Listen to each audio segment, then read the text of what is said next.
সব কবর শেষ হইয়া গেল, একটা কবরের মধ্যে যাইয়া আমার নবী চোখের পানি মোবারক ছেড়ে ছেড়ে কান্দে। সাহাবীরা কই ইয়া রাসূলুল্লাহ, ইয়া হাবিবাল্লাহ, সব কবরে গিয়ে আপনি সুন্দর করে হাসলেন, আমাদের কাছে ভালো লেগেছে। ইয়া রাসূলুল্লাহ, একটা কবরের পাড়ে যাইয়া কেন আপনি চোখের পানি ফেলে কান্না করলেন? আমার নবী কো সাহাবীরা রে, বাজারের মধ্যে যাও, বাজারে যাইয়া ঘোষণা করে দাও, এই গুরুস্থানে যতজনের আপনজন শুয়াইছে সবাই যেন কবরের পাড়ে এসে দাঁড়ায়। গুরুস্থানটা নতুন, চিহ্নিত রাখা বড় সহজ, সমসাময়িক মানুষগুলা পাওয়া বড় সহজ হইয়া গেল। এবার ওই মুহূর্তে বাজারে এলান করার পরে সবাই গুরুস্থানে আসতেছি। ও বন্ধুরে, শুধু তাই নয়, সাহাবায়ে কেরাম মনে মনে ভাবতেছেন, নবী সব কবরের দিকে তাকায়া হাসছে, কিন্তু একটা কবরের পারে যায় নবী কেন কাঁদলো? কিন্তু আমরা দেখতে চাই ওই কবরের পারে কোন মানুষটা এসে দাঁড়ায়। রাসূলুল্লাহকে প্রশ্ন করা হয়, ইয়া রাসূলুল্লাহ, নবী গো,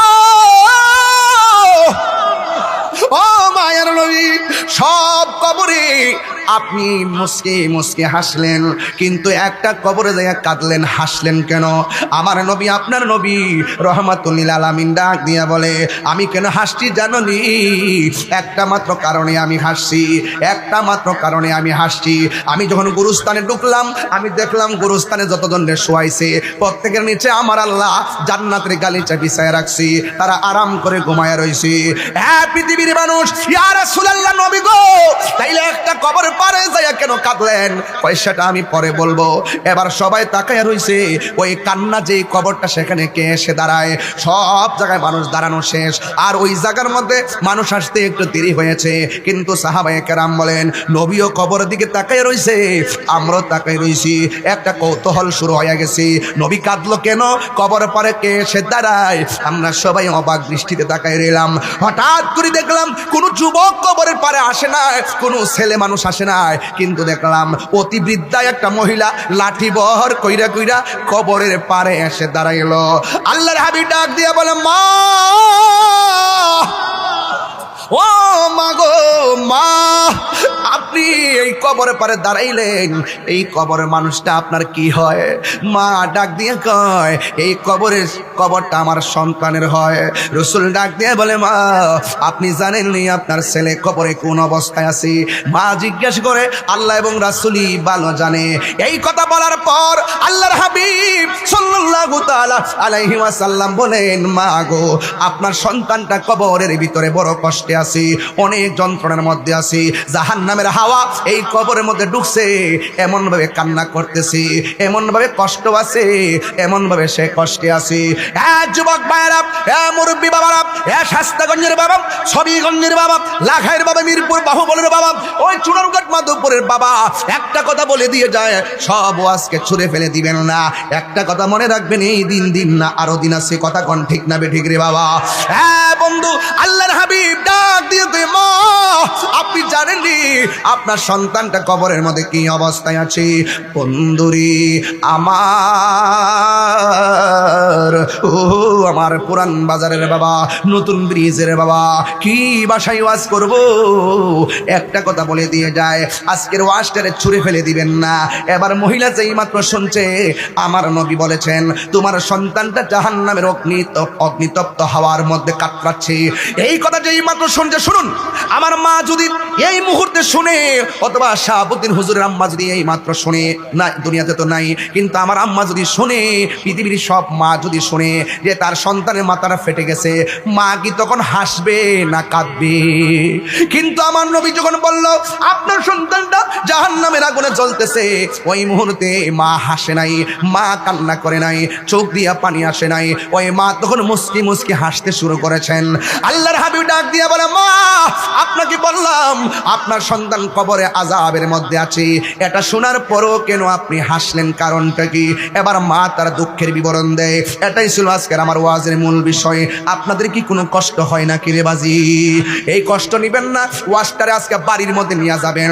ওই মা ডাক দিয়া কয়, ইয়া রাসূলুল্লাহ, নবী গো, ও মায়ার নবীজি, আমার সন্তান যেদিন থেকে আমার পেটে গেছে ওই দিন থেকে আমার মতো আনন্দিত আর কেউ নাই।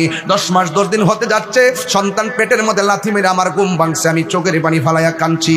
সকালবেলা মানুষ দেখলে শরম, এই জন্য পানিটা মইসা হাসি মুখে ঘুম থেকে উঠছি। ও নবী, আমি যখন খাইতে বসছি আমার পোলা পেটের মধ্যে লাথি মারছে, আমি খাবারের প্লেট রাখা দিছি। মানুষ জিজ্ঞাসা রাখলা কেন, আমি বলছি মুখের মধ্যে রুচি নাই। সন্তানের লাথি আমি গোপন রেখেছি। এরপরও আমার সন্তান আমার লাথি দিলে বড় ভালো লাগে, ব্যথা লাগলেও বড় ভালো লাগে। কারণ হলো একটা, কারণ না লড়লে মনে হয় যেন বাচ্চারা পেটে মইরা রইছে। লাথি যখন দেয় তখন মনে আনন্দ লাগে আমার পোলাটা জিন্দা আছে। এই হলো মায়ের অভিব্যক্তি। ও বন্ধুগণ, ওয়াহনান আলা ওয়াহনিন, এই পৃথিবীর মধ্যে কষ্টের পর কষ্ট যায় করে তিনি হলো তোমার মা। এমন ভাবে 10 মাস 10 দিন আমি যখন ঘরের দরজা লাগাইয়া দাইমা আমারে লইয়া বইছি, আমি নাকি সন্তান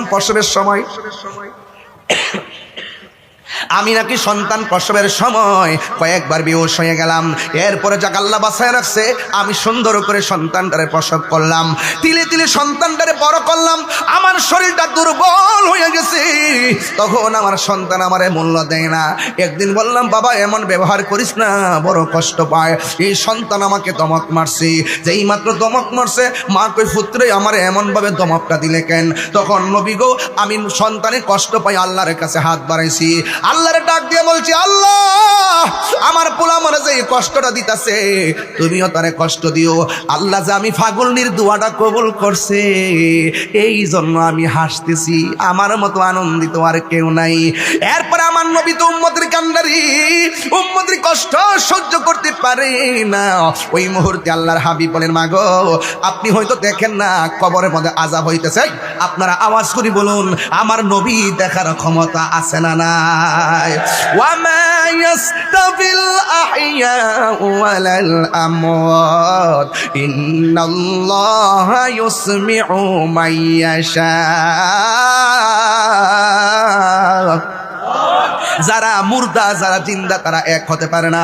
ওয়ামা ইয়াস্তাবিল আহইয়া ওয়ালাল আমওয়াত, যারা মুর্দা যারা জিন্দা তারা সমান হতে পারে না। ইন্নাল্লাহা ইউসমিউ মান ইয়াশা, আল্লাহ যারা ইচ্ছা করে তারে ওই কবরের আযাবের আওয়াজ শোনার ক্ষমতা দান করে, শুধু শোনা নয় দেখারও ক্ষমতা দান করে। আপনারা জবান খুলে গণ আমার নবীর সেই ক্ষমতা আছে না নাই? এখন আমার নবী তো উম্মতের কান্ডারি, চিৎকার মেরে কন্যা আল্লাহু আকবার। নবী বলছে সবচাইতে তিনটা কবিরা গুনাহ বড়, একটা হলো আল্লাহর সঙ্গে শরীক করা, 2 নম্বর হলো মা বাবার সঙ্গে কি করা, অবাধ্যচরণ করা। আর কবিরা গুনাহের ব্যাপারে নবী তো বলছেন শাফাআতি লি আহলিল কাবাইর মিন উম্মতি, উম্মত গুনাহ কইরা ফলাইলো, বড় বড় গুনাহ করলো নবী সুপারিশ করবে। আল্লাহর হাবিব ওই মায়ের সামনে 2টা হাত আল্লাহকে বাড়াইয়া দিয়ে গেল, সাহাবায়ে কেরাম তাকায় রইছে। আল্লাহর হাবিবের মধ্যে মুস্তাজিবুদ দাওয়া 1,24,000 পয়গাম্বর কেউ নারী। নবী কইছে সাহাবীরা তোমরা সমস্যা আসেনি? কয় সমস্যা আছে। কয় কি? কয় আকাশের সূর্যটা চোখের মধ্যে লাগে। নবী বলে আল্লাহ আমার সাহাবার চোখের মধ্যে সূর্য লাগে ব্যবস্থা করে দাও। আমার আল্লাহ ওই সূর্যের মুখের মধ্যে মেঘমালা দিয়া দিছে। সাহাবিয়া কেরাম কই ইয়া রাসূলুল্লাহ তলোয়ারটা ভাঙা গেছে। আমার নবী বলে হাতের মধ্যে গাছের ডাল নাও, হাতের মধ্যে গাছের ডাল নিছে, ওই ডালটা তরবারি হয়ে গেছে। আমার নবী কই হে আলী তুমি কাঁদো কেন? আলী কই নবী গো আপনি শুয়ে রইছেন আর ওই দিক দিয়া আসরের নামাজের ইয়া রাসূলুল্লাহ নবী গো আসরের নামাজের সূর্যটা ডুবে গেছে, জীবনে কোনোদিন নামাজ কাজা করি নাই, সূর্যটা ডুবে গেছে, মনটা একটু খারাপ লাগতেছে। কই তুমি আমারে ডাক দিলা না কেন? ও নবী আপনি কষ্ট পেলে আল্লাহ কষ্ট পাবে, আর আল্লাহ যদি কষ্ট পায় ওয়া আ'আদ্দা লাহুম আযাবাম মুহিনা। ও বন্ধু আল্লাহর হাবিব মাওলা আলীর চোখের পানি দেখে কই আলী তুমি কি কোন আসর নামাজ পড়বা? ও নবী সূর্য ডুবে গেছে। আমার নবী ডাক দিয়া কয় আলী রে শান্ত হও। আলী ডাক দিয়া কয় আমার নবী ডাক দিয়া কয় আমার নবী ডাক দিয়া কয় এ ডুবন্ত সূর্য আসর নামাজের টাইমে যেই জায়গায় ছিলি তুই আমার আলীর জন্য সেই জায়গার মধ্যে চলে আয়। নবী দোয়া করতে দেরি, ওই ডুবন্ত সূর্য আসর নামাজের টাইমে এসে হাজির হইতে দেরি হয় নাই। সুমন ভাই এইচডি মিডিয়া।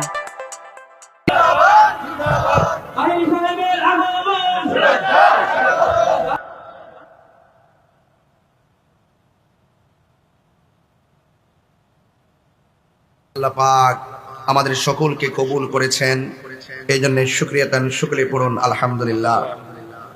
আজকে মাহফিল কমিটির পক্ষ থেকে আমাকে বিষয় দেওয়া হয়েছে সূরা বনী ইসরাঈলের 23 নম্বর আয়াত সম্পর্কে বিস্তারিত আলোচনা করার জন্য। মাহফিল কমিটিদের বেঁধে দেওয়া বিষয় অনুযায়ী আমি আপনাদের সামনে কিছু কথা বলবো। আল্লাহ পাক যেন আমাদের সকলকে আমল করার তৌফিক দান করেন, বলুন আমিন। একটি ঐতিহ্যবাহী মাহফিল, অনেক গুরুত্বপূর্ণ জায়গায় এরকম সুন্দর সুন্দর ইসলামিক ভিডিও দেখতে আমাদের চ্যানেলটি সাবস্ক্রাইব করে পাশে থাকুন। ধন্যবাদ। ধারাবাহিক এই মাহফিলটি চলে আসছে 50 বছর পর্যন্ত একটি মাহফিল চলমান। তার মানে বুঝতে পেরেছেন এই মাহফিলটা যারা শুরু করেছিলেন অনেকগুলা মানুষ কিন্তু তারা অন্ধকার কবরে চলে গেছে। কথা বলেন ঠিক কিনা? আরে আগামী 100 বছর পূর্তি যখন হবে এখানে অনেকে আমরা কবরে চলে যাব। বুঝতে পেরেছেন? আমাদেরকে আর দেখা যাবে না। কোথায় থাকবো, কোথায় পরে থাকবো, এই বিষয়টা যদি একবার চিন্তা করি, আজকের মাহফিল থেকে যে আলোচনা হবে এই আলোচনা আমল না করার কোনো সুযোগ নাই। আমাকে বিষয় দিয়েছেন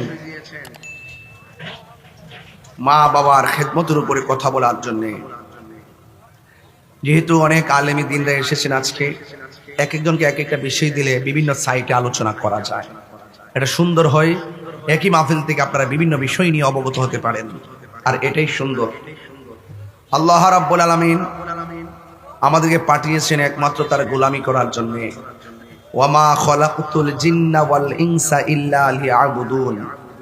আল্লাহ বলছেন আমি মানুষ এবং জিন জাতিকে সৃষ্টি করেছি একমাত্র আমি আল্লাহর গোলামি করার জন্য।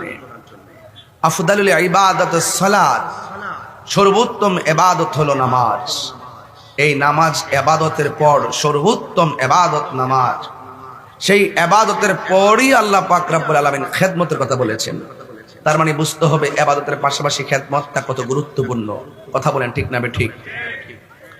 আজকের এই মাহফিলে আপনারা যারা এসেছেন শুধুমাত্র আলোচনা শুনলে চলবে না, আলোচনাগুলো আপনাদের সকলকে মানতে হবে। আমার ভাইয়েরা, আল্লাহ রাব্বুল আলামিন আমাদের এমন অনেক, এখন শীত চলতেছে না, আপনি খবর নিয়ে দেখেন ছেলে ঢাকা শহরে 3 তলা ফ্ল্যাট নিয়ে থাকে, আর গ্রামের বাড়িতে মা ভাঙ্গা বাড়িতে টিনের ঘরের মধ্যে কন শীতের মধ্যে শাড়ি কাপড় পেঁচিয়ে পড়ে আছে। কথা বলেন ঠিক কিনা বলেন? যেই সন্তান মাকে কষ্ট দিবে আর মার কথা বলার পরে যাদের কাছে ভালো লাগবে না, এই সন্তানের ভিতরে প্রবলেম আছে। এই জন্য আমি হয়তো ঘন্টাখানেক সময় পাবো, যেহেতু আমার এখান থেকে আরেকটি জায়গায় যেতে হবে। তো ঘন্টাখানেক আলোচনা করলেও তো আবার ফরিদ সাহেব আছেন, তিনি এসে আবার আলোচনা করবেন। ঘন্টাখানেক করলেও তো 12টা বেজে যাবে। আমাদের আলোচনার যে জায়গাটা, স্পেসটা অনেক আজকে সুন্দর আপনারা সাজিয়েছেন। যেই সন্তান মা বাপরে কষ্ট দিবে আর আমার সামনে বসে ওয়াজ শুনবে, ওই শ্রোতা তাহিরি দরকার নাই। যেই সন্তান মা বাবাকে কষ্ট দিবে, আরে শুধু মাহফিলের প্যান্ডেল কেন, মক্কা মদিনায় গেলেও কোনো লাভ নাই। কারণ রাসূল বলছেন মা বাবাকে কষ্ট দিয়ে আল্লাহ কষ্ট পায়। কথা বলেন ঠিক কিনা কোন? যেই পিসাব বলবে মা বাবার খেদমত লাগবে না, এটা পিসাব না, এটা অভিশাপ। কথা বলেন ঠিক কিনা? পীরের বাড়িতে গরু নিয়ে যাবেন, ইচ্ছা মতো পীরকে খাওয়াবেন, আর আপনার মা বাপ কোন অবস্থা আছে পীরে খবর নিবে না, আর আপনি গরু নিয়ে যাবেন পীরের দরবারে, অথচ আপনার মা বাবার জন্য সেই পীরের বাড়ি থেকে একটু তরকারি আপনার বাড়িতে দিবেন আপনার মা বাবাকে। তার মানে বুঝতে হবে এখানে অনেক ধরনের গ্যাপ আছে। আজকে আমরা যারা সমাজে রয়েছি, আমরা মা বাপের চাইতে বাহিরে মানুষকে বেশি ভালোবাসি। কথা বলেন ঠিক কিনা? আমার শাস্তাগঞ্জের বাবারা, চুরানুঘাটের বাবারা, আমি আবারও পরিষ্কার করে বলছি, মা বাবার মনে কষ্ট দিলে আল্লাহ সহ্য করে না। কথা বলেন ঠিক না ঠিক? আল্লাহ বলছেন ওয়া কাদা রাব্বুকা আল্লা তা'বুদু ইল্লা ইয়্যাহ। আল্লাহ বলছেন তোমাদের উপরে ইবাদত করাকে আবশ্যক করে দেওয়া হয়েছে। আপনারা জবানটা খুলে বলুন, ইবাদত পাওয়ার মালিক কে? যে আয়াত দিয়েছেন, আয়াতের ভিতরে আমি 2টা সাবজেক্ট বের করেছি। একটা হলো ইবাদত, আরেকটা হলো খেদমত। একটা হলো ইবাদত, আরেকটা হলো খেদমত। ইবাদত হবে কার? এই আওয়াজে মানে নজরে বলেন, ইবাদত হবে কার? সেজদা পাওয়ার মালিক কে? এই আওয়াজে মানে নজরে বলেন কে? কোন সন্দেহ আছে? আমরা কি আল্লাহ ছাড়া কারো কাছে মাথা নত করি? আল্লাহ ছাড়া কাউকে সেজদা করি? আমরা কি বাবা শাহজালাল ইয়ামনি রহমাতুল্লাহ আলাইহির দরবারে গিয়ে কি সেজদা করি? আমরা কি নাসিরউদ্দিন সিপাহসালা রহমাতুল্লাহ আলাইহির রওজা মুবারকে আমরা গিয়ে কি সেজদা করি? নাসিরউদ্দিন শিবা সালাকিকে আমরা আল্লাহ মনে করি? আমরা আল্লাহ মনে করি না। আল্লাহ ছাড়া কাউকে সাজদা করি না, আল্লাহ ছাড়া কারোর কাছে মাথা নত করি না, আল্লাহ ছাড়া কাউকে ইলাহ মনে করি না।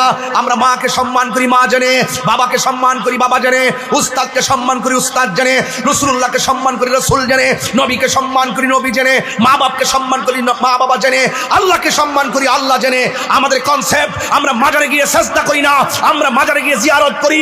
জিয়ারত করা হলো সুন্নাত। এই সুন্নাতকে অনেকে পূজার সঙ্গে তুলনা করে। আমরা করি জিয়ারত, আর তারা আমাদেরকে মাজার পূজারী ট্যাগ দিয়ে রাষ্ট্রযন্ত্র থেকে আমাদেরকে বিচ্ছিন্ন করে যে মাইনাস ফর্মুলা সৃষ্টি করে বৈষম্য সৃষ্টি করে রাখা হয়েছে। এই বৈষম্যের দাঁত ভাঙা জবাব দিয়ে বৈষম্যের দেয়াল ভেঙে খান খান করে দেওয়ার জন্য সুন্নি জনতাকে ঐক্যবদ্ধ হতে হবে। কথা বলেন ঠিক কিনা?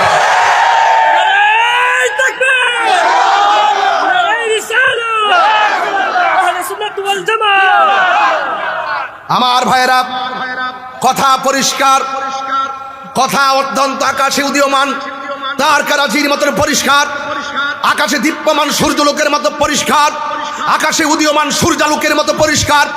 ইউনিভার্সাল ট্রুথ হিসাবে আমি বলে দিয়ে যেতে চাই, আজকে রাষ্ট্রযন্ত্র আহলুস সুন্নাত ওয়াল জামাতকে মাইনাস ফর্মুলায় রেখেছে একটা মাত্র কারণ, ওই সমস্ত রাষ্ট্রযন্ত্রের ডানে বামে স্বাধীনতা বিরোধী, সার্বভৌমত্বের বিরোধী, ধর্মদ্রোহী, দেশদ্রোহী মানুষের ছত্রছায়ায় রাষ্ট্রযন্ত্র পরাধীনতার শৃঙ্খলা আবদ্ধ হওয়ার কারণে মনে হচ্ছে যেন জিম্মি হয়ে আছে। সেই জিম্মির দেয়ালকে ভেঙে দিতে হলে এই দেশের 65% তরিকাপন্থীকে এই দেশের সার্বভৌমত্ব সুরক্ষায় কাজে লাগাতে হবে। কথা বলেন ঠিক কিনা বলেন? আমার ভাইয়েরা, কোন জায়গায় সমস্যা সেটা আপনাকে ফাইন্ড আউট করতে হবে। সমস্যাটা কোন জায়গায়? শিক্ষিত সমাজ কয় সুন্নিরা মাজার পূজারী, শিক্ষিত সমাজ কয় সুন্নিরা ভণ্ড, শিক্ষিত সমাজ কয় সুন্নিরা মাজারে গিয়ে পূজা করে, শিক্ষিত সমাজ কয় সুন্নিরা মাজারে গিয়ে সাজদা করে। আসলে কি সাজদা করি? বলে আসলে কি সাজদা করি? এই যে আমাকে আয়াত দিয়েছেন, এখন বলবেন যে তাহিরি গরম ভাষায় কথা বলে। আমার হাত বান্দিবি, পা বান্দিবি, মন বান্দিবি কেমনে? মনে করছেন নরম একটা বিষয় দিলেই আমি ঠান্ডা হয়ে যাব? আমি ঠান্ডা হওয়ার পিলান না। হক কথা বলবই, সাদাকে সাদা বলবই। চুনারঘাটের মানুষ, মাধবপুরের মানুষ, খেস্তাগঞ্জ, হবিগঞ্জ, লাখাইয়ের মানুষ, আপনারা বলুন আমরা সুন্নিরা কি দুই না এক? একসাথে থাকলে কাহারও ক্ষতি হবে না। যদি আলাদা আলাদা থাকেন তাহলে ওই রাষ্ট্রযন্ত্র যেইভাবে বৈষম্য সৃষ্টি করেছে, আজকে শাহপুরান, এরপরে চলে গেছে ওই ফরিদপুরি, এরপরে চলে যাবে আরেক জায়গায়, 2 দিন পরে দেখবেন ওই উপকারা আবার নাসিরউদ্দিন শিপাশালার দিকে তাকিয়েছে। এই জন্য সেই লাল চোখে আমরা পরিষ্কার ভাষায় বলতে চাই, আল্লাহর ওলির মাজারকে সুরক্ষা করার দায়িত্ব ইনশাআল্লাহ আমাদের। কথা বলেন ঠিক না বেঠিক? সবাইকে এক হতে হবে, সবাইকে ঐক্যবদ্ধ থাকতে হবে। আমার শাস্তাগঞ্জের মানুষ, আমরা কি এখন খানকায় বসে থাকার সময় আছে? আরে হাত তুলে বলো আছে। সবাইকে বলছি অ্যালার্ট থাকুন, সতর্ক থাকুন, ঐক্যবদ্ধ থাকুন। আওয়াজ করে বলুন সাজদা পাওয়ার মালিককে। আল্লাহ বলছেন ওয়াকাদা রাব্বুকা আল্লা তা'বুদু ইল্লা ইয়াহ, আল্লাহ ছাড়া কাহারও ইবাদত করা যাবে না। আল্লাহ বলছেন তোমাদের উপরে ইবাদত করাকে আবশ্যক করে দেওয়া হয়েছে। আল্লাহ বলেছেন ওয়া ইলাহুকুম ইলাহু ওয়াহিদুন লা ইলাহা ইল্লা হুয়ার রহমানুর রহিম। কুল হুয়াল্লাহু আহাদ আল্লাহুস সামাদ লাম ইয়ালিদ ওয়া লাম ইউলাদ ওয়া লাম ইয়াকুল লাহু কুফুয়ান আহাদ। সুন্নিদের কনসেপ্ট ক্লিয়ার, আল্লাহ হলো একজন, আল্লাহু লা ইলাহা ইল্লা হুয়াল হাইয়ুল কাইয়্যুম। আল্লাহ হলো চিরঞ্জীব সর্বনিয়তা, লা তাখুযুহু সিনাতু ওয়া লা নাওম। আল্লাহর তন্দ্রা নাই, নিদ্রা নাই, আল্লাহ পাকের তন্দ্রা নাই, নিদ্রা নাই। হ্যাঁ, লাউ কানা আলিহাতুন ইল্লাল্লাহু লা ফাসাদাতা। হ্যাঁ আমার যুবক, লাউ কানা ফীহিমা আলিহাতুন ইল্লাল্লাহু লা ফাসাদাতা। আল্লাহ ছাড়া কোনো ইলাহ নাই। যদি মনে করে যে আছে, সব কিছু কি হয়ে যেত? সব এলোমেলো হয়ে যেত। আল্লাহ একজন সব নিয়ন্ত্রণ করছেন বলেই নিয়মিত সূর্য ওঠে, আবার আকাশে চাঁদ ওঠে, আবার সূর্য অস্ত যায়, আবার তারকা উঠে, আবার সূর্য হারিয়ে যায়, কোথাও দিন কোথাও রাত। বলুন এর পিছনে কারিগরকে? আর বড় করে কারিগরকে? তাহলে এই কথাগুলো তো আমরা অনেক বছর ধরে বলতেছি, এরপর আমরা পারি না কেন? এরপর আমরা আগাতে পারি নাই কেন? আমাদের একতার অভাব ছিল। আজকে আমরা দুই না এক। আপনারা চিন্তা করবেন না, যারা ঐক্যবদ্ধ হয়েছে, যারা ঐক্যবদ্ধ হয়েছেন, আলহামদুলিল্লাহ তৃণমূল আপনাদেরকে খুব সুন্দর করে গ্রহণ করেছেন। যদি আবার আপনাদের মাঝে কোনো ধরনের ডান বাম কিছু হয়ে যায় কোনো না কোনো কারণে, সারা জীবন আপনারা আপনাদের বিবেকের কাছে অপরাধী বলে সাব্যস্ত থাকবেন এবং তৃণমূল কিন্তু অনেক ব্যতীত হবে। এই জন্য আশা করছি আমাদের দায়িত্বশীলরা যেভাবে আগাচ্ছেন এইভাবে আগাতে থাকুন। ইনশাআল্লাহ কোটি সুন্নি জনতা আমরা মাঠে ময়দানে আছি। কথা বলেন ঠিক না বেঠিক? এবার আসুন, ছেলে, ওই ছোট্ট ছেলেটাকে দাঁড় করো, এটা তুমি দাঁড়াও, তুমি দাঁড়াও, কাছে কাছে কাছে, এদিকে এদিকে। তোমার নাম কি? হ্যাঁ, আল্লাহ কয়জন? এর বয়স কত? 8-9 বছরের পোলার জিগাইলাম যে আল্লাহ কয়জন? হ্যাঁ কয় একজন। আর আঙ্গু দেশের ওই মৌলবীরা রাষ্ট্রযন্ত্রে বুঝাইছে, তাহিরিরা মাজারিকে পূজা করে, তাহিরিরা ওই আল্লাহরে আল্লাহ মনে করে, আর রাষ্ট্রযন্ত্রে এটা ডুব গিলছে, বুঝছেন নি? আমরা কোথায় নিয়ে আমরা ফালাইছে চিন্তা করে দেখেন। 8 বছরের বাচ্চা বুঝে আল্লাহ পাকের ওয়াহাদানিয়াত সম্পর্কে, আর কথা বলেন না ঠিক কিনা বলেন? এই অপপ্রচার করতে করতে শিক্ষিতরা বুঝাইছে মাইনাস ফর্মুলা। একটা কথা মনে রাখবেন, তাহিরিরা এখন জিন্দা আছে, জিন্দা এখনো আছে। জবাব ইনশাল্লাহ সময় মতো আমাদের সকলকে দিতে হবে। আমরা আলাদা থাকার সুযোগ, আমরা সকলকে নিয়ে দেশটা সাজাতে চাই। আমি আবারও বলছি, আপনারা বিভাজন সৃষ্টি করবেন না, আপনারা অযথা আমাদেরকে ট্যাগ দিবেন না, আপনারা অযথা আমাদেরকে অপব্যাখ্যা করে আমাদেরকে অপবাদ দিবেন না। যদি আপনারা যদি সহজ হন, আমরা চাই আপনারা আমাদের হাতে হাত মিলান। আকীদার সমস্যা হলে আপনি আমাকে বুঝিয়ে নেন, আর না হয় আপনি বুঝে আসুন। হাতে হাত রাখুন, ঐক্যবদ্ধ হন, তইলে সংসদের কোনা কানা দিয়া জায়গা নেওয়ান যাইব। আর নাইলে কিন্তু খবর আছে, নাইলে কি আছে? খবর আছে। যেই প্রক্রিয়া অ্যাপ্লাই করছেন, 1 বছর পরে হোক আর 10 বছর পরে হোক, হাড্ডি কিন্তু গুঁড়ো থাকতো না। কবর থেকে লাশ তুলে আগুন ধরাই দিচ্ছেন না, এই সংস্কৃতি ভালো লক্ষণ না। আপনি যেই কবর থেকে তুলছেন তার জীবত কিন্তু বংশ কিন্তু মরছে না, একদিন সুযোগ পাইলে তারাও কিন্তু ছাই কইরা উড়াই দিব। কথা বলেন ঠিক না বেঠে? হ্যাঁ, কথা বলেন ঠিক কিনা বেঠে? যেই খেলা দেখাইছেন, একসঙ্গে 90টা মাজার ভাঙছেন, এগুলো ভালো লক্ষণ না। তরিকাপন্থীরা কিন্তু ভেসে আসে নাই। আহলুস সুন্নাত ওয়াল জামাত বানের জলে ভেসে আসা কচুরি পানা নয়। আমার কথা একটু গরম হয়ে যাচ্ছে, কারণ এখানে ওয়াহাদানিয়াতের ওয়াজ চলছে। আমার কনসেপ্ট ক্লিয়ার করতেছি। ওয়া কাদা রাব্বুকা আল্লা তা'বুদু ইল্লা ইয়াহ, আল্লাহ ছাড়া কারো ইবাদত করা যাবে না। বলুন, ইবাদত পাওয়ার মালিক কে? সন্দেহ আছে? হ্যাঁ, সন্দেহ আছে। বাস এই রাষ্ট্রযন্ত্রে ঘুম ভেঙে দিলাম রাত্রে 10টার সময় উঠে, যে তাহির হুজুর কি বলেছে। অনেক সাংবাদিক, অনেক মানুষ চুপি চুপি আসে, তাহির হুজুর কি বলে। তাহির হুজুর 22 বছর আগে যা বলে এখনো তাই বলে। আমাকে রাষ্ট্রযন্ত্রে গুরুত্বপূর্ণ জায়গা থেকে ফোন দিয়া বলে, আপনি কি চান? আপনি কি চান? আমি বলছি, আমি নবীর মহব্বত চাই, আমি নবীর প্রেম চাই, আর কিচ্ছু চাই না। বলছি কি চান? আমি বলছি নবীর গোলামি চাই। একটু আশ্চর্য মানুষ, আপনি বলছি আপনি কি চান? বলছি তো নবীর গোলামি চাই। কথা বলেন ঠিক না বেঠে? আর আমরা বিক্রি হইলে আর ডলার কামানোর ধান্দা থাকলে এতদিনে বহুত কিছু করে ফেলতে পারতাম। আমাদের নিজেদের লোকের টেরও পাইতো না। তাহিরি এক মুখে দুই কথা বলে না। কথা বলেন ঠিক না বেঠে? আমার বাড়ি থেকে খবর নিয়ে দেখবেন, আমার মা আমার জন্য অনেক দোয়া করে, অনেক দোয়া করে। এই দেখেন, ইবাদতের পাশাপাশি আমার প্রিন্সিপাল হুজুর এখানে বসা আছেন। ইবাদতের পাশাপাশি আল্লাহ বলছেন ওয়াবিল ওয়ালিদাইনি ইহসানা, বলছেন তোমরা মা বাবার সঙ্গে ভালো ব্যবহার করো, ভালো আচরণ করো, হাসান থেকে হাসান, সুন্দর ব্যবহার করো। এ যুবক ভাইয়েরা, এখন প্রশ্ন হলো মা বাবার সঙ্গে কতদিন ভালো ব্যবহার করবেন? আমাদের দেশের ছেলেরা, এই যে ছেলে একটা আছে 9 বছরের পোলা, সে কিন্তু টাকা রুজি করে না। এখন মা যেমনি কয় এমনি শুনে, অর্ধেক ডরায় অর্ধেক ডরায় না। বয়সের তালে, আবহাওয়ার দোষে অনেক সময় মা বাপের কথা শুনে না, কিন্তু মা বাপের ঠিকই মানে। রাত্র যেখানে গরুক না কেন গড়াই আশ্রয় নেই। কেন? সে হইল বেকার। সে কি? বেকার। সে যখন বেকার, তখন তার টাকা নেওয়ার একটা কারখানা, এটা হলো মা বাবা। যখন সে সবল হয়ে যায়, তখন মা বাবা রুজি রোজগার বন্ধ হয়ে যায়। মা বাপ তখন ছোট হয়ে যায়, শিশু হয়ে যায়, আর সন্তান রোজগার করে। তখন কিন্তু সে আর এক থাকে না, সে একটা বাবায় ঘুরে। আমি টেহা রুজি করি, মা বাপের কথা শুনতাম কি লেগে। মা বাপ ঘরে ঘুরে থাকবো, আমাকে দৌড়ায় ধরতে পারবো? এই যে বাইরে গেছে, কাঞ্চিটারির লেগে চলতেছে, বাবা ট্যাবলেট বাবা খুঁড়ের লেগে চলতেছে। হে যেমনি মন সে এমনি স্বাস্থ্যগঞ্জ রেলওয়ে পার্কে যায়, বাবা খাইতেছে, গাঞ্জা খাইতেছে, ঘুরতেছে। মা বাপকে যদি কই গেছো রে, জিহানো মন চেহানো গেছে, তোমার কি হয়েছে? কারণ মা বাপ তো দুর্বল। এই জন্য আল্লাহ সন্তানদেরকে সাবধান করে দিয়েছে। আল্লাহ বলছেন ইম্মা ইয়াবলুগান্না ইনদাকাল কিবারা আহাদুহুমা আও কিলাহুমা, আল্লাহ বলছেন মা বাবার একজন অথবা দুইজন যদি বৃদ্ধ হয়ে যায়, বৃদ্ধা হয়ে যায়, বয়স্ক হয়ে যায়, মা বাবার সঙ্গে কোনো অসৌজন্যমূলক আচরণ করা যাবে না। কেমন? ফালা তাকুল্লাহুমা উফফিন ওয়ালা তানহারহুমা, মা বাবার সঙ্গে এমন ভাবে ধমক দিয়ে কথা বলা যাবে না যে মা বাবা বলবে ওহ রে ফুত করলে কি। এই কথা যে বলবে, যে এই সন্তান এমন কর্ম করছে, মা বাপ বলবে ওহ রে ফুত করলে কি। এই করলে কি বললে চলবে, আর হাত তুলে বদ্ধ করা লাগবে না, আপনার জীবন ধ্বংস হয়ে যাবে। কথা বলেন ঠিক কিনা? এখন প্রশ্ন হলো, ও তাহিরি হুজুর, তাহলে মা বাবার সঙ্গে ব্যবহার করব কেমনে? আল্লাহ পাক বলে দিয়েছেন, ওয়া কুল্লাহুমা কওলান কারীমা। আল্লাহ রাব্বুল আলামিন বলেন, মা বাবার সঙ্গে ধমক দিয়ে কথা বলা যাবে না। আল্লাহ বলেন, ওয়া কুল্লাহুমা কওলান কারীমা। মা বাবার সঙ্গে সম্মানজনক ব্যবহার করা লাগবে, মা বাবার সঙ্গে ভালো ব্যবহার করা লাগবে।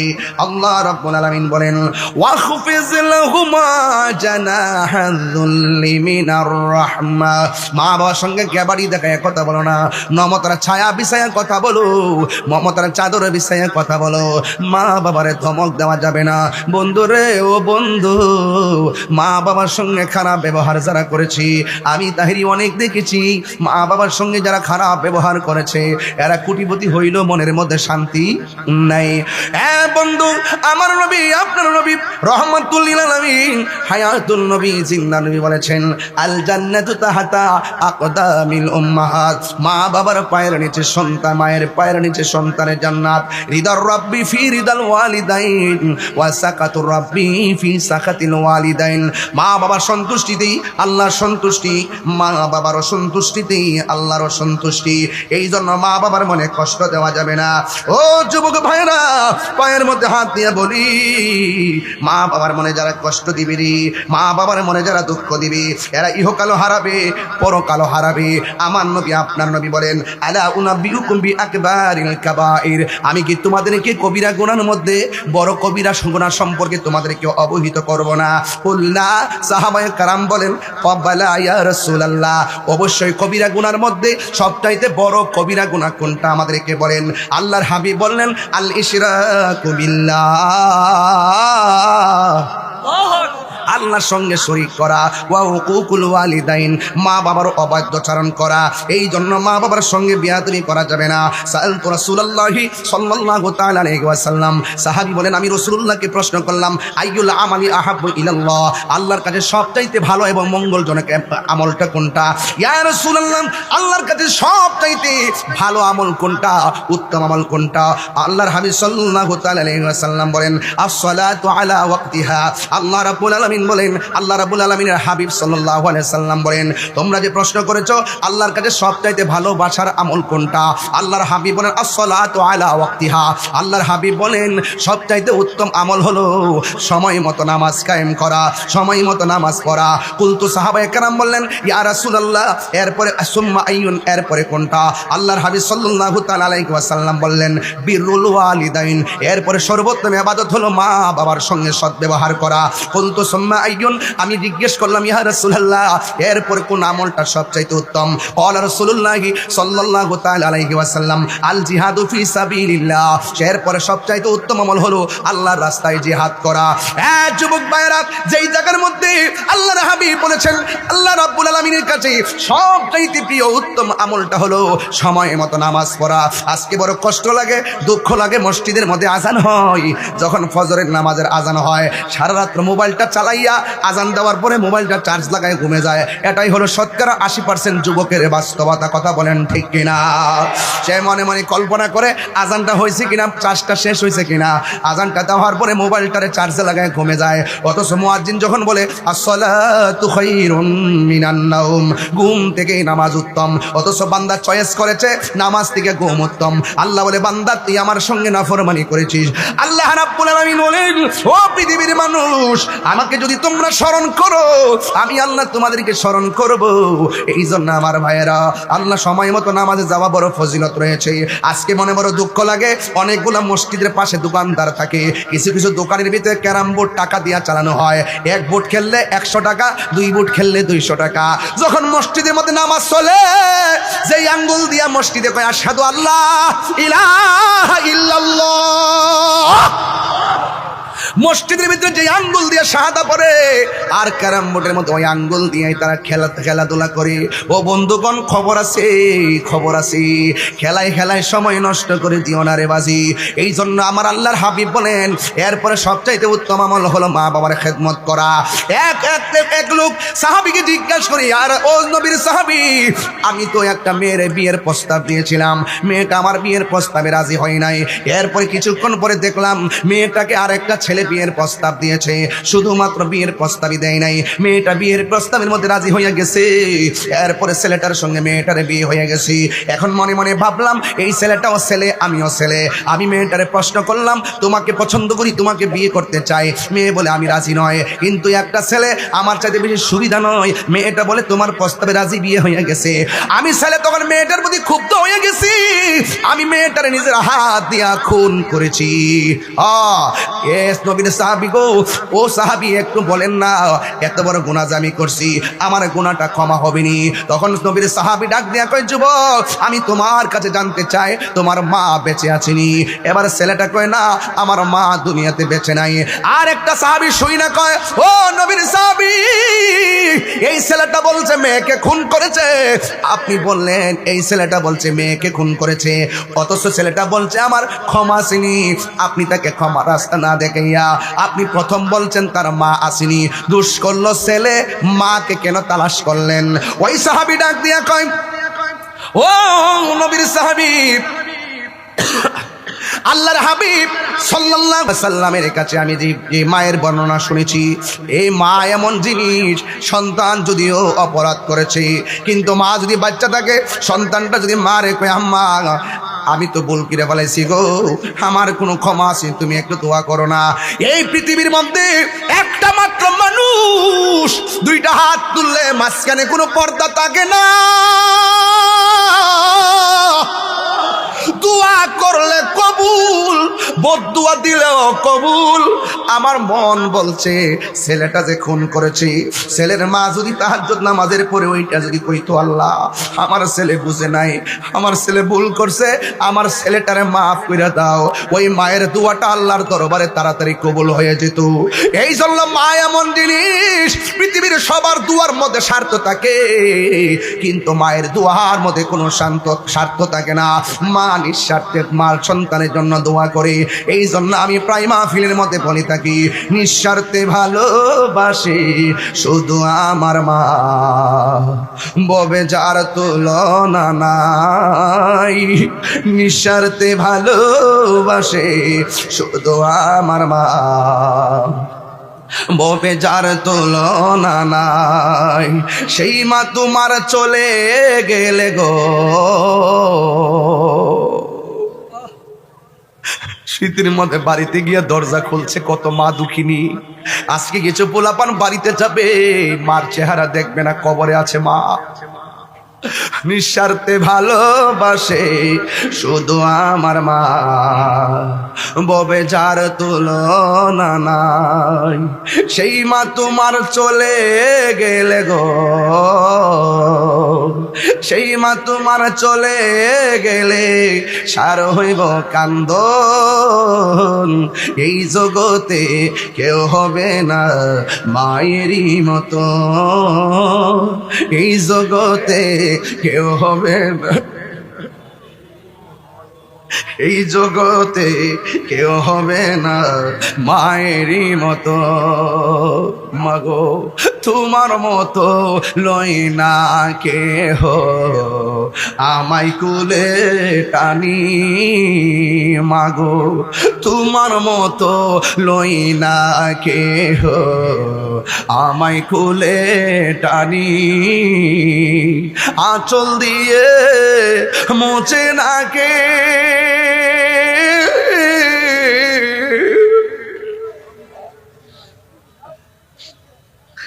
আঁচল দিয়ে মুছে না কেউ আমার চোখের পানি। হায়রে মা জননী আমার, হায়রে মা জন। দেখেন তো সাবতী ভাই, সবগুলা পান মনে করছে না জানে কত নাচানাচি হয়, কত কথা হয়, হঠাৎ করে পোলাপানের চোখের পানিগুলা চল চল করে। সব পোলাপানগুলো নীরব হয়ে গেছে। আমার নবী একদিন গুরুস্থানের মধ্যে ঢুকছে, ডুইকা দেখতেছেন কবর কবর কবর। কবর দেখে নবী মুস্কি মুস্কি হাসতেছেন। দ্বিতীয় কবর দেখে নবী মুস্কি মুস্কি হাসতেছেন। তৃতীয় কবর দেখে নবী মুস্কি মুস্কি হাসতেছেন। চতুর্থ কবর দেখে নবী মুস্কি মুস্কি হাসতেছেন। পঞ্চম কবর দেখে নবী মুস্কি মুস্কি হাসতেছেন। সব কবর শেষ হয়ে গেল। একটা কবরের মধ্যে যাইয়া আমার নবী চোখের পানি মোবারক ছেড়ে ছেড়ে কান্দে। সাহাবীরা কই ইয়া রাসূলুল্লাহ, ইয়া হাবিবাল্লাহ, সব কবরে গিয়ে আপনি সুন্দর করে হাসলেন, আমাদের কাছে ভালো লেগেছে। ইয়া রাসূলুল্লাহ, একটা কবরের পাড়ে যাইয়া কেন আপনি চোখের পানি ফেলে কান্না করলেন? আমার নবী কো সাহাবীরা রে, বাজারের মধ্যে যাও, বাজারে যাইয়া ঘোষণা করে দাও, এই গুরুস্থানে যতজনের আপনজন শুয়াইছে সবাই যেন কবরের পাড়ে এসে দাঁড়ায়। গুরুস্থানটা নতুন, চিহ্নিত রাখা বড় সহজ, সমসাময়িক মানুষগুলা পাওয়া বড় সহজ হইয়া গেল। এবার ওই মুহূর্তে বাজারে এলান করার পরে সবাই গুরুস্থানে আসতেছি। ও বন্ধুরে, শুধু তাই নয়, সাহাবায়ে কেরাম মনে মনে ভাবতেছেন নবী সব কবরের দিকে তাকাইয়া হাসছে, কিন্তু একটা কবরের পারে যায় নবী কেন কাঁদলো? কিন্তু আমরা দেখতে চাই ওই কবরের পারে কোন মানুষটা এসে দাঁড়ায়। রাসূলুল্লাহকে প্রশ্ন করা হয়, ইয়া রাসূলুল্লাহ, নবী গো,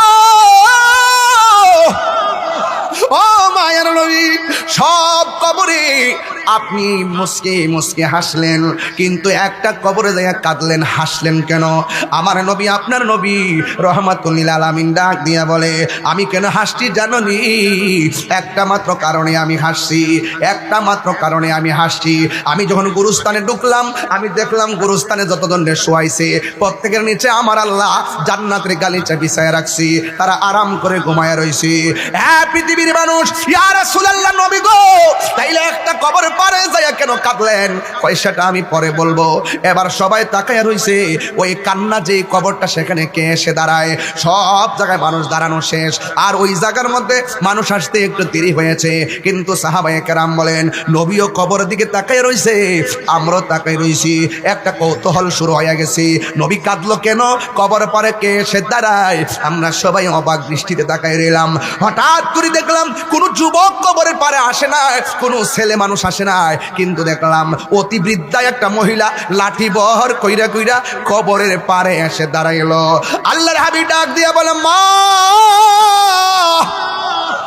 ও মা গো, মা, আপনি এই কবরের পারে দাঁড়াইলেন, এই কবরের মানুষটা আপনার কি হয়? মা ডাক দিয়ে কয়, এই কবরটা আমার সন্তানের হয়। রাসূল ডাক দিয়ে বলে, মা, আপনি জানেননি আপনার ছেলে কবরে কোন অবস্থায় আছে? মা জিজ্ঞাসা করে, আল্লাহ এবং রাসূলই ভালো জানে। এই কথা বলার পর আল্লাহর হাবিব সাল্লাল্লাহু তাআলা আলাইহি ওয়াসাল্লাম বলেন, মা গো, আপনার সন্তানটা কবরের ভিতরে বড় কষ্টে আছে, অনেক যন্ত্রণার মধ্যে আছে, জাহান্নামের হাওয়া এই কবরের মধ্যে ঢুকছে, এমন ভাবে কান্না করতেছে, এমন ভাবে কষ্ট আছে, এমন ভাবে সে কষ্টে আছে। যুবক ভাইরা, মুরব্বী বাবারা, শাস্তাগঞ্জের বাবা, ছবিগঞ্জের বাবা, লাখাইয়ের বাবা, মিরপুর বাহুবলের বাবা, ওই চুনারঘাট মাধবপুরের বাবা, একটা কথা বলে দিয়ে যায়, সব আজকে ছুঁড়ে ফেলে দিবেন না। একটা কথা মনে রাখবেন, এই দিন না আরো দিন আছে। কথা কোন ঠিক না বেঠিক রে বাবা? হ্যাঁ বন্ধু, আল্লাহর হাবিব ডাক দিয়ে কই, মা, আপনি জানেননি আপনার সন্তানটা কবরের মধ্যে কি অবস্থায় আছে? বন্ধুরি আমার, ও আমার পুরান বাজারের বাবা, নতুন ব্রিজের বাবা, কি বাসায় ওয়াজ করব? একটা কথা বলে দিয়ে যায়, আজকের ওয়াজটারে ছুঁড়ে ফেলে দিবেন না। এবার মহিলা যেই মাত্র শুনছে আমার নবী বলেছেন তোমার সন্তানটা জাহান্নামের অগ্নিতপ্ত হাওয়ার মধ্যে কাতরাচ্ছে, এই কথা যেই মাত্র শুনছে, শুনুন, আমার মা যদি এই মুহূর্তে শুনে, অথবা শাহাবুদ্দিন হুজুরের আম্মা যদি এই মাত্র শুনে, না দুনিয়াতে তো নাই, কিন্তু আমার আম্মা যদি শুনে, পৃথিবীর সব মা যদি শুনে যে তার সন্তানের মাথাটা ফেটে গেছে, মা কি তখন হাসবে না কাঁদবে? কিন্তু আমার নবী যখন বলল আপনার সন্তানটা জাহান্নামের আগুনে জ্বলতেছে, ওই মুহূর্তে মা হাসে নাই, মা কান্না করে নাই, চোখ দিয়া পানি আসে নাই। ওই মা তখন মুস্কি মুস্কি হাসতে শুরু করেছেন। আল্লাহর হাবিব ডাক দিয়া বলে, মা আপনাকে বললাম আপনার সন্তান কবরে আযাবের মধ্যে আছে, এটা শোনার পরও কেন আপনি হাসলেন, কারণটা কি? এবার মা তার দুঃখের বিবরণ দেয়। এটাই ছিল আজকের আমার ওয়াজের মূল বিষয়। আপনাদের কি কোনো কষ্ট হয় না কি রে বাজি? এই কষ্ট নিবেন না, ওয়াজটারে আজকে বাড়ির মধ্যে নিয়ে যাবেন। ওই মা ডাক দিয়া কয়, ইয়া রাসূলুল্লাহ, নবী গো, ও মায়ার নবীজি, আমার সন্তান যেদিন থেকে আমার পেটে গেছে ওই দিন থেকে আমার মতো আনন্দিত আর কেউ নাই। 10 মাস 10 দিন হতে যাচ্ছে, সন্তান পেটের মধ্যে লাথি মেরে আমার ঘুম ভাঙছে, আমি চোখের পানি ফালাইয়া কাঁদছি। সকালবেলা মানুষ দেখলে শরম, এই জন্য পানিটা মইসা হাসি মুখে ঘুম থেকে উঠছি। ও নবী, আমি যখন খাইতে বসছি আমার পোলা পেটের মধ্যে লাথি মারছে, আমি খাবারের প্লেট রাইখা দিছি, মানুষ জিজ্ঞাসা রাখলা কেন? আমি বলছি মুখের মধ্যে রুচি নাই, সন্তানের লাথি আমি গোপন রেখেছি। এরপরও আমার সন্তান আমার লাথি দিলে বড় ভালো লাগে, ব্যথা লাগলেও বড় ভালো লাগে। কারণ হলো একটা, কারণ না লড়লে মনে হয় যেন বাচ্চারা পেটে মইরা রইছে, লাথি যখন দেয় তখন মনে আনন্দ লাগে আমার পোলাটা জিন্দা আছে। এই হলো মায়ের অভিব্যক্তি। ও বন্ধুগণ, ওয়াহনান আলা ওয়াহনিন, এই পৃথিবীর মধ্যে কষ্টের পর কষ্ট যায় করে তিনি হলো তোমার মা। এমন ভাবে 10 মাস 10 দিন আমি যখন ঘরের দরজা লাগাইয়া দাইমা আমারে লইয়া বইছি, আমি নাকি সন্তান প্রসবের সময় কয়েকবার বেহুশ হয়ে গেলাম। এরপরে যাক আল্লাহ বাঁচায় রাখছে, আমি সুন্দর করে সন্তানটারে প্রসব করলাম, তিলে তিলে সন্তানটারে বড় করলাম। আমার শরীরটা দুর্বল হয়ে গেছে, তখন আমার সন্তান আমারে মূল্য দেয় না। একদিন বললাম, বাবা এমন ব্যবহার করিস না, বড় কষ্ট পায়। এই সন্তান আমাকে দমক মারছে, যেই মাত্র দমক মারছে মা কই পুত্রে আমার এমন ভাবে দমকটা দিলে কেন? তখন নবী গো, আমি সন্তানের কষ্ট পাই, আল্লাহর কাছে হাত বাড়াইছি, আল্লাহরে ডাক দিয়ে বলছি, আল্লাহ আমার পোলা মনে যে কষ্টটা দিতেছে তুমিও তারে কষ্ট দিও। আল্লাহ যে আমি ফাগুলনির দোয়াটা কবুল করছে, এই জন্য আমি হাসতেছি, আমার মতো আনন্দিত আর কেউ নাই। এরপরে আমার নবী তো উম্মতের কান্ডারি, উম্মতের কষ্ট সহ্য করতে পারে না। ওই মুহূর্তে আল্লাহর হাবিব বলেন, মা গো, আপনি হয়তো দেখেন না কবরের মধ্যে আযাব হইতেছে, আপনারা আওয়াজ করে বলুন আমার নবী দেখার ক্ষমতা আছে না নাই? ওয়ামা ইয়াস্তাবিল আহইয়া ওয়ালাল আমওয়াত ইন্নাল্লাহা ইউসমিউ মান ইয়াশা। যারা মুর্দা যারা জিন্দা তারা এক হতে পারে না। ওয়ামা ইয়াস্তাবিল আহইয়া ওয়ালাল আমওয়াত, যারা মুর্দা যারা জিন্দা তারা সমান হতে পারে না। ইন্নাল্লাহা ইউসমিউ মান ইয়াশা, আল্লাহ যারা ইচ্ছা করে তারে ওই কবরের আযাবের আওয়াজ শোনার ক্ষমতা দান করে, শুধু শোনা নয় দেখারও ক্ষমতা দান করে। আপনারা জবান খুলে বলেন আমার নবীর সেই ক্ষমতা আছে না নাই? এখন আমার নবী তো উম্মতের কান্ডারি, চিৎকার মেরে কন্যা আল্লাহু আকবার। নবী বলছে সবচাইতে তিনটা কবিরা গুনাহ বড়, একটা হলো আল্লাহর সঙ্গে শরীক করা, 2 নম্বর হলো মা বাবার সঙ্গে কি করা, অবাধ্যচরণ করা। আর কবিরা গুনাহের ব্যাপারে নবী তো বলছেন শাফাআতি লি আহলিল কাবাইর মিন উম্মতি, উম্মত গুনাহ কইরা ফলাইলো, বড় বড় গুনাহ করলেও নবী সুপারিশ করবে। আল্লাহর হাবিব ওই মায়ের সামনে 2টা হাত আল্লাহকে বাড়াইয়া দিয়ে গেল। সাহাবায়ে কেরাম তাকায় রইছে, আল্লাহর হাবিবের মধ্যে মুস্তাজিবুদ দাওয়া 1,24,000 পয়গাম্বর কেউ নারী। নবী কইছে সাহাবীরা তোমরা সমস্যা আসেনি? কয় সমস্যা আছে। কয় কি? কয় আকাশের সূর্যটা চোখের মধ্যে লাগে। নবী বলে আল্লাহ আমার সাহাবার চোখের মধ্যে সূর্য লাগে ব্যবস্থা করে দাও। আমার আল্লাহ ওই সূর্যের মুখের মধ্যে মেঘমালা দিয়া দিছে। সাহাবিয়া কেরাম কই ইয়া রাসূলুল্লাহ তলোয়ারটা ভাঙা গেছে। আমার নবী বলে হাতের মধ্যে গাছের ডাল নাও, হাতের মধ্যে গাছের ডাল নিছে, ওই ডালটা তরবারি হয়ে গেছে। আমার নবী কই হে আলী তুমি কাঁদো কেন? আলী কই নবী গো আপনি শুয়ে রইছেন আর ওই দিক দিয়া আসরের নামাজের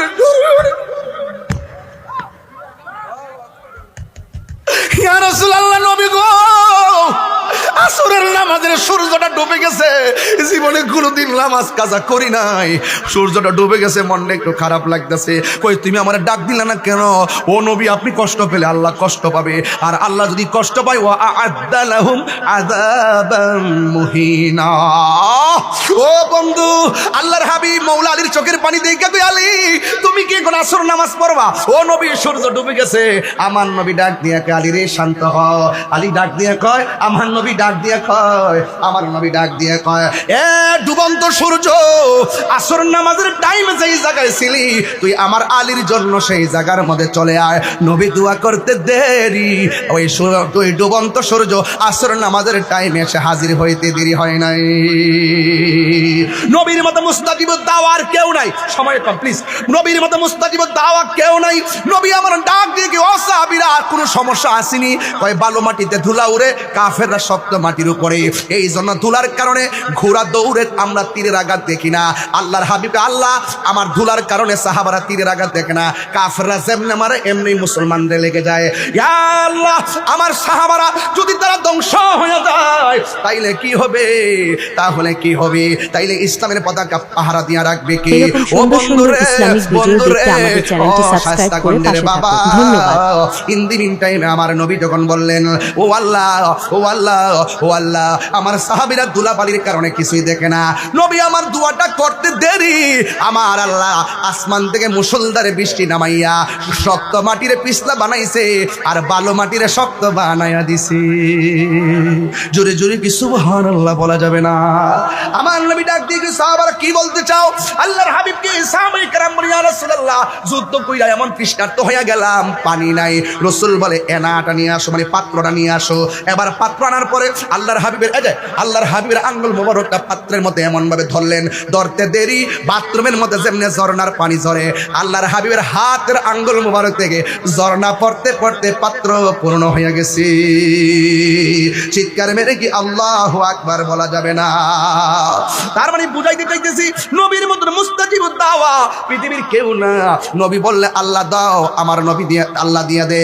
ইন্নামা আনা কাসিম ওয়াল্লাহু ইউতি, নবী কয় আল্লাহ আমার দে, আমি নবী বন্টন করি।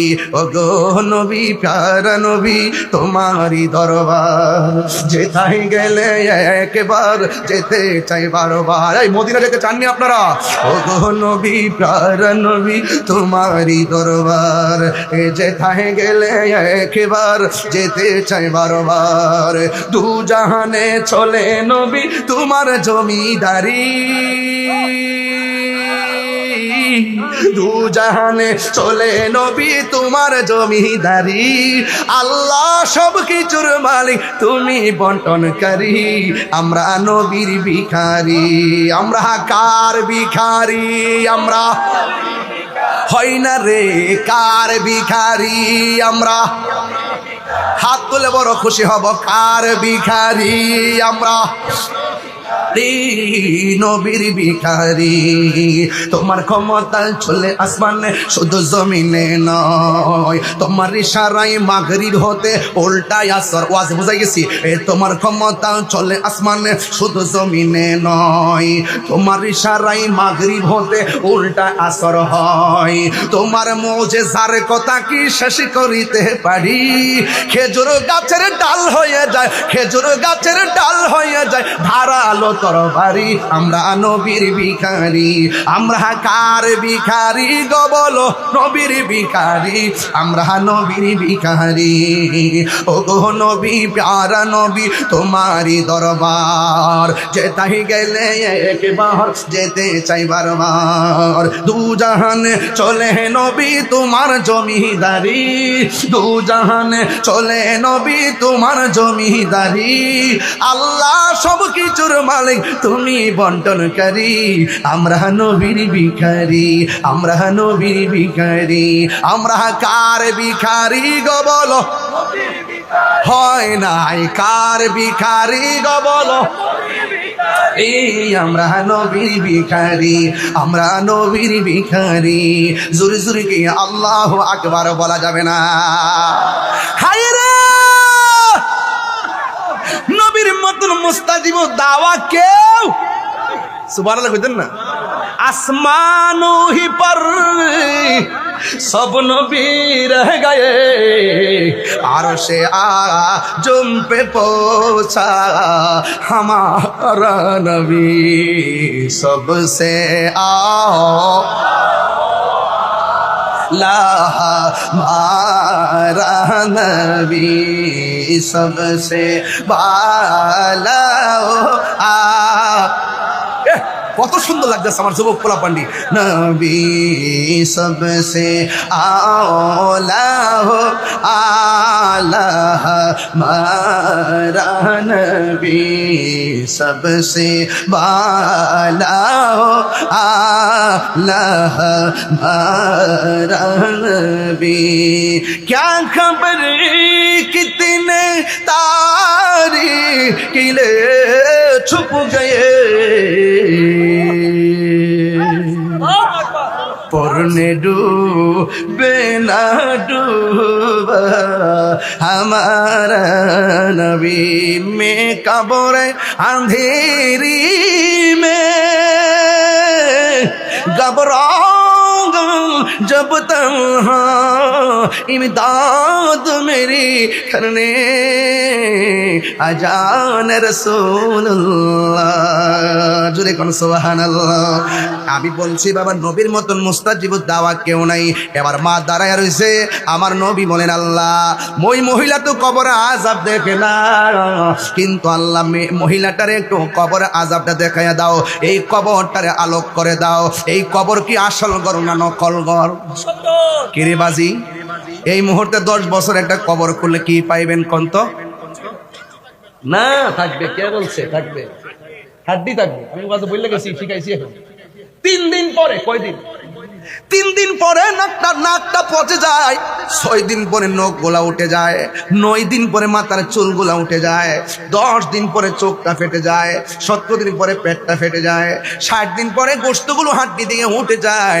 60 বছর পর্যন্ত হাড্ডিগুলা থাকে কিছু কিছু হাড্ডি মাথার সারা সহকারে থাকে 60 বছর পরে মাথার হাড্ডিও থাকে না ঠিক কি না আমার নবী বলে আল্লাহ ওই কবরটারে আলোক করে দাও মহিলাটা যেন তার সন্তানরে দেখে এবার মহিলার সামনে কবরটা ফাঁক হয়ে গেছে এবার আমার নবীজি ওই রুহুর উপর আযাবটা দেখাইয়া দিলেন আল্লাহও দেখাইয়া দিলেন এবার মার মন কি হয় জানেননি একটা কথা মনে রাখবেন মারে কষ্ট দিয়া 10 দিন বাড়ির বাইরে আপনি আছেন মারে খাওয়ান দেন নাই মা অনেক কষ্ট বাবা অনেক কষ্ট কিন্তু ভালোবাসার সুরে যদি মারে ডাকটা দেন হাজার কষ্ট মা সেকেন্ডে ভুলে যায় যেই মাত্র কবরটা আলোক করলো মহিলাটা দেখা নবী গো নবী আগে যদি জানতাম আমার ফুলারে বদুয়া দিলে আমার আল্লাহ এমন ভাবে জ্বালাইব মাগো আমি কেমন করে দেব মাটি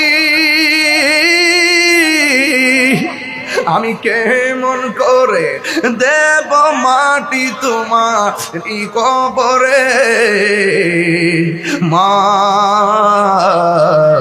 তুমি আমার আগে যেও না গো মরে কন্যা মা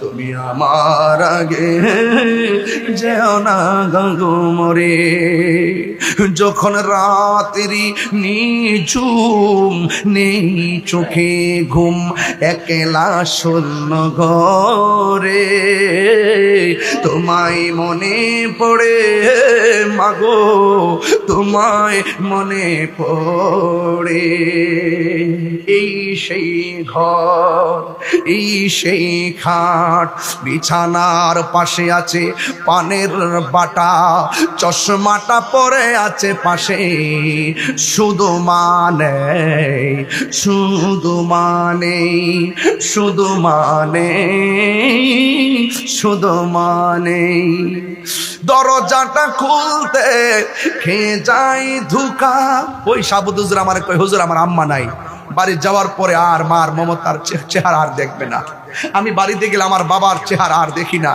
দরজাটা খুলতে খেয়ে যাই ধুকা মা বুঝি বলছে এলে নাকি খুকা বুকের ভেতরটা নড়ে চড়ে ওঠে চোখ বেয়ে জল নেমে আসে শুধু মানে শুধু মানে শুধু মানে শুধু মা এই আমার আব্বা হারাইছি তো মনে হয়ে গেছে আব্বা জানি ফিরে পাবো না হারানো তিথি বাবা শুধু তাহিরির প্রেমে বাঁধা স্মৃতি। মার ব্যবহৃত শাড়ি ঘরে এখনো মনে আছে, মার ব্যবহৃত বিছনাটা মনে এখনো আছে, যাই নামাজটা মনে এখনো পরে আছে, কিন্তু মা নাই। আমার বাপের রুমালটা এখনো ঘরে আছে, চেয়ারটা এখনো আছে, বিছনাটা এখনো আছে, কিন্তু আমার বাবা দুনিয়াতে নাই। জানি ফিরে পাবো না হারানো তিথি, বাবা শুধু তাহিরির প্রেমে বাঁধা স্মৃতি। বুকের ভেতরটা নড়ে চড়ে ওঠে, চোখ বেয়ে জল নেমে আসে, শুধু মানে শুধু মানে শুধু মানে শুধু মানে এই সেই ঘর, এই সেই খাট বিছানার পাশে আছে বাবা গো। আমার যুবক পোলাপানগুলো দিবেন। মা বাপের দোয়ায় শুধু ধনী হয় না, মা বাপের দোয়ায় সন্তান ওলি হয়। আরো বড় করে বলেন সুবহানাল্লাহ। খবরদার, শীত আসছে, নিজে ল্যাপ দিয়ে ঘুমাইলে চলতো না, মা কোন অবস্থায় আছে দেখা লাগবে। কথা কন ঠিক কিনা কন? আমার যুবকদেরকে লাস্ট কালাম, জীবনে কোনোদিন নেশা করা যাবে? সত্যি করে বলো, নেশা করা যাবে? এখন কিন্তু খুন খারাপে বেড়ে গেছে, নেশার টাকার জন্য সন্তান মাকে মেরে ফেলে। কথা কন ঠিক না বেটে? এই নেশা কি করা যাবে? বাবা খাওয়া যাবে? খবরদার, নেশামুক্ত সমাজ, মা বাবার ভক্ত। এবং জি বলতেছি, আজকে এই কিশোর বয়সের পোলাপান গ্রুপে গ্রুপে চলে। আজকে শুনলাম এই যে টিকটকের মধ্যে নাকি গ্রুপ গ্রুপ আছে না, যোগাযোগ কইরা কি করছে, এক ছেলের লয়ে গেছে বগুড়া, কয়েকদিন পর্যন্ত খবর নাই। এরপরে ওই 4-5 বন্ধু মিলে নিয়ে গেছে, 4-5 দিন পরে আবার সে এখান থেকে আসছে। তাহলে বন্ধু সঙ্গ গুণে লোহাও জলে বাসে। কথা কন ঠিক না বেটি? বন্ধু যদি বাজান খারাপ হয়, জীবন শেষ। যে বন্ধু হাতের মধ্যে সভ্যতার কাগজ আর কলম না দিয়া বাবা ট্যাবলেট ধরাই দিছে, এই বন্ধুর পজিশন আমার কাছে কতটুকু সেটা বলতেছি। তোমার জীবনে যদি কোনো শত্রু থাকে, ওই বন্ধুটা হলো শত্রু যে তোমার হাতে নেশা ধরাই দিছে। কথা কন ঠিক না বেঠিক? আজকে থেকে ওয়াদা করতে হবে, চলেন আমি যতক্ষণ কথা বলছি 1 ঘন্টা চোখের পলকে চলে গেছে। বলেন তো দেখি, যতক্ষণ কথা বলছি আমি কি বিষয়ের বাইরে গেছি? কথা বিষয়ের বাইরে গেছি? 2টা পাঠ করছি, একটা পাঠ হলো ইবাদত আর একটা পাঠ হলো খেদমত। এই জন্য কিছু কথা বলছি। বলুন, নামাজের দরকার আছে না নাই? আরো দরকার আছে না নাই? মা বাবার খেদমত দরকার আছে না নাই? তাহলে একটু আওয়াজ করে কন, নেশা কি চলবে না বন্ধ হবে? আমার আপনার ঠুট লড়ে নাই, জোরে কন, নেশা কি চলবে না বন্ধ হবে? আজকে থেকে নেশা করব, মা বাপের মনে কষ্ট দিব এবং চুরি করব, কেউ বুদ্ধি দিয়া দিলে 5,000 টাকা 2,000 টাকা দরাই দিলে কাউকে খুন করব। খবরদার বলে দিলাম, মা বাপরে কান্দাইয়া যদি আপনি একবারে হজ করতে যান, আল্লাহ কি খুশি হবে? এই জন্য একটু আমার সাথে গণ, মা কেন এত দামি জানে না সকলে, বলো মা কেন জানে না সকলে, জানতো যদি পড়তো দেখে কোরআন হাদিস খুলে। একটি হজের সওয়াব মিলে, একটি সওয়াব মিলে, মাকে একবার দেখিলে, মা কেন মি জানে না সকলে, বলুন মা কেন জানে না সকলে। 2 বছর পান করালো মায়ের বুকের দুধ, কোলে পিঠে নিয়ে আমায় দিতেন কত সুখ। বাবা, এই যুবকরা তোমরা কি আসো? আমি কিন্তু এখন মাহফিল কোথা থেকে করে আসছি জানেন আপনারা? নবীগঞ্জ বাগাউড়া, একবারে ওই যে রানীগঞ্জের ব্রিজ আছে না, ব্রিজের কাছাকাছি থেকে একদম প্রোগ্রাম করে দৌড়ায় আসা কিছুক্ষণ রেস্ট করে আসছি। এখান থেকে আরেকটা জায়গায় যাবো, হ্যাঁ ওই যে লক্ষ্মীপুর। তো আপনাকে আওয়াজ করে কন্ত, যদি আপনারা একটু মা বাবার খেদমত করেন, এটা সমাজটাকে পরিবর্তন হবে না? একদম হবে না? হবে। এই জন্য সবাই একটু বলেন, হ্যাঁ মা কেন এত দামি জানে না সকলে, জানতো যদি পড়তো দেখে কোরআন হাদিস খুলে। একটি হজের সওয়াব মিলে, একটি হজের সওয়াব মিলে, মাকে একবার দেখিলে, দেখিলে, মা কেন এত দামি জানে না সকলে। 2 বছর পান করালো মায়ের মায়ের বুকের দুধ কোলে পিঠে নিয়ে আমায় দিতেন কত সুখ। 2 বছর পানি করালো মায়ের বুকের দুধ কোলে পিঠে নিয়ে আমায় দিতেন কত সুখ। সেই মায়ের কষ্ট দিলে, সেই দিলে খোদার রসটলে মা গেল এত দামি জানে না সকলে, বললো মা গেল এত দামি জানে না সকলে।